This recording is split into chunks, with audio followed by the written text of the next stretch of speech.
um ser humano e ele tem família e eles ficam chateados, sim. E hoje em dia, tipo, a internet trouxe muitas coisas boas, mas assim, lá no passado a pressão era diferente, né? Porque hoje é todo momento, todo lugar, você não tem um segundo de paz, né? A não ser que você desligue tudo, né? E é difícil desconectar hoje em dia, né? Os caras criticam o Neymar, né? Demais, né? E tantos jogadores, foi pra noite, tá na balada. Aí fala, você foi. Deixa eu só te explicar uma coisa. Eu fazia as mesmas coisas que eles fazem. A única diferença é que não existia câmera no celular. É só essa a diferença. A gente aprontava, a gente dormia tarde, a gente pegava a mulher, a gente às vezes discutia com o torcedor. É tudo igual. Não mudou. O que mudou é que hoje você tem mais acesso à informação, você tem acesso às imagens, e hoje aconteceu aqui em São Paulo ou lá no Catar, em um Fica sabendo clique na você hora. tem Todo acesso mundo a vê. tudo que está acontecendo. Essa é a única diferença. E aí existe uma mudança de comportamento que eu acho que os jogadores têm que ter noção da imagem que eles têm e do alcance que ela gera e tomar um pouquinho mais de cuidado. Mas esse cuidado, tu acha que passa por se privar mais ainda? Tipo, eu fico bolado com esse lance de nego pegar muito no pé do Neymar, porque o Neymar é a estrela que é e tal. Mas, pô, é meio desumano até, porque, porra, ele não faz nada da vida dele, ele é obrigado a ser uma máquina de jogar futebol. Então, assim, pra ele tomar mais cuidado, acho que só se privando mais ainda da vida pessoal. Então uma linha aí difícil pra caramba. Difícil. De o que que eu vou fazer aqui e correr o risco de me expor, ou não vou fazer nada e vou ser só uma máquina. Os caras enlouquecem também. Enlouquece. Só de trabalhar sem parar, tem que fazer alguma Você, coisa. você já conheceu algum jogador que fosse essa máquina, tipo assim, ele só joga bola e o foco dele total nisso e mais nada? Tem. Talvez o Cristiano Ronaldo hoje seja o grande exemplo disso. O Messi também. E aí eu acho que a comparação ela é um pouco maldosa. O Neymar é muito. O Neymar, o Messi, o Cristiano Ronaldo, o Mbappé, para mim, talvez eu colocasse o De Bruyne aí nesse quinteto, são os maiores jogadores do mundo na atualidade. Acho até que o Cristiano Ronaldo e o Messi já num outro momento de carreira. E acho que hoje, tecnicamente, na parte técnica, o Neymar é o mais completo deles. Só que o Neymar tem essa rejeição por conta da imagem dele. Olha o que o Cristiano Ronaldo e o Messi fazem e o que o Neymar faz. Cara, os dois são casados, com um filho constituído, e o Neymar é solteiro. Você solteiro tem um comportamento diferente da vida de casado. O Neymar faz algumas bobagens? Faz. Se expõe? Se expõe. Cara, mas é isso. Você não... Talvez, cada um... Você tem que encontrar o equilíbrio. Da mesma maneira que eu falei, cara, eu encontrei o equilíbrio na minha vida em relação ao meu trabalho e ao crescimento dos meus filhos. O Cristiano Ronaldo e o Messi, talvez eles tenham... Hoje eles se privem de muito desse lado social. Por quê? Porque eles já estão no final da carreira, eles já estão num outro momento. O Neymar, eu vou te falar, eu conheço um Neymar que muita gente não conhece, tá? O Neymar pai, que trouxe a família para morar, da ex-esposa para morar em Paris para ficar perto do filho, que tem uma fundação que gera emprego, que gera oportunidade e que durante a pandemia não demitiu nenhum funcionário e todos eles tem as questões dos patrocínios, mas que paga do bolso dele. Então, assim, tem muita coisa legal que o Neymar faz. Pô, quando ele fizer bobagem, critica, mas também mostra o lado legal. A gente só critica.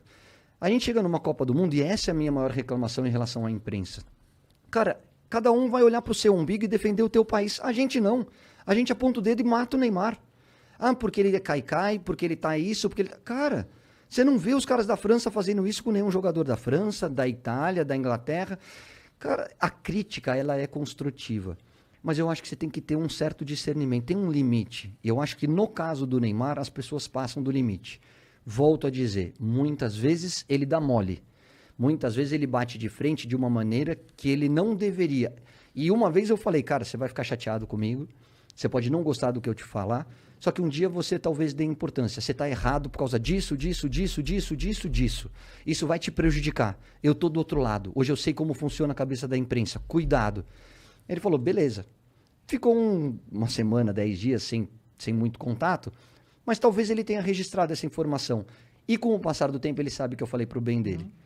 Talvez tenha entrado por um ouvido e saído pelo outro, não sei. A forma como ele digeriu o meu comentário, eu não estou dentro da cabeça dele, nem convivo com ele para saber. Mas eu, como amigo, eu acho que eu precisava falar. Eu falei. Ele é um menino, ele não é mais um menino, ele já tem quase 30 anos de idade, ele é responsável por tudo aquilo que ele faz.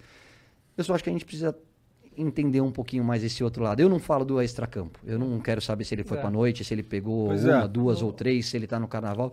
Eu quero saber se dentro de campo ele tá funcionando, ele tá performando. Se ele tá fazendo, o que ele faz fora de campo é problema dele. No domingo, teve jogo, né? Que inclusive ele não foi muito bem, né?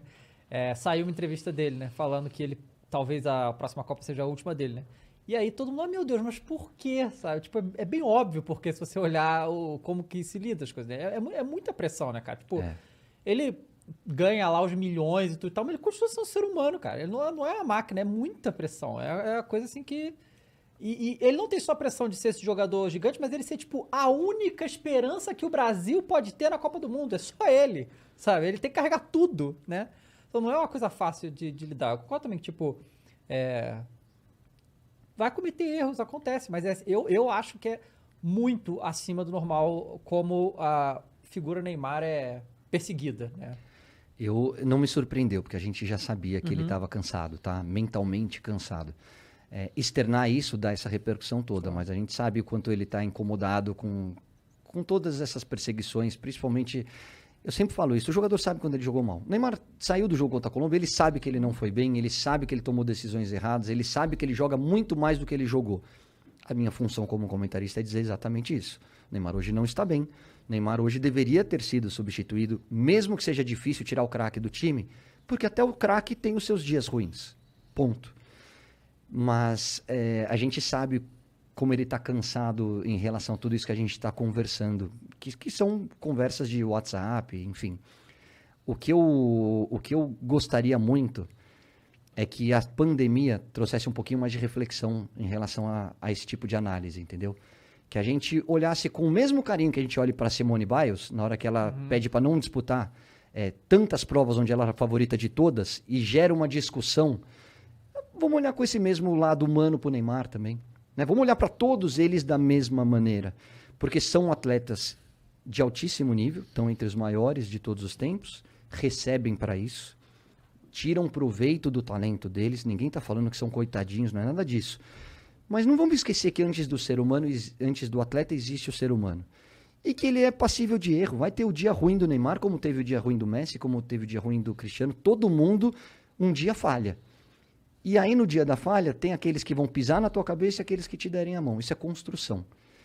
Hoje, eu, como comentarista, tenho alguns posicionamentos diferentes da maioria, tá?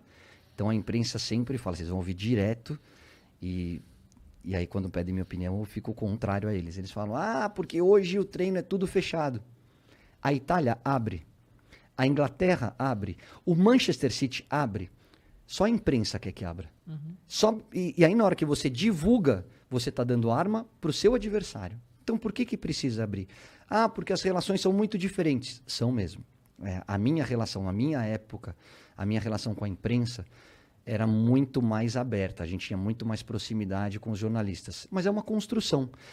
Por que o jogador é emitido? Você já se perguntou por que ele não quer falar com você? Cara, eu converso com os jogadores. Quando eu preciso ligar para algum deles, eles me recebem com o maior prazer do mundo. Isso é construção.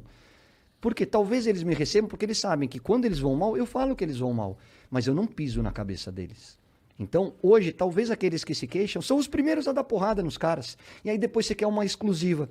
Pô, na hora que você teve a oportunidade, você pisou na cabeça dele. Agora você quer uma exclusiva? Ação e reação. Você planta, você colhe. Se você não foi legal, por que o cara tem que ser legal com você? Porque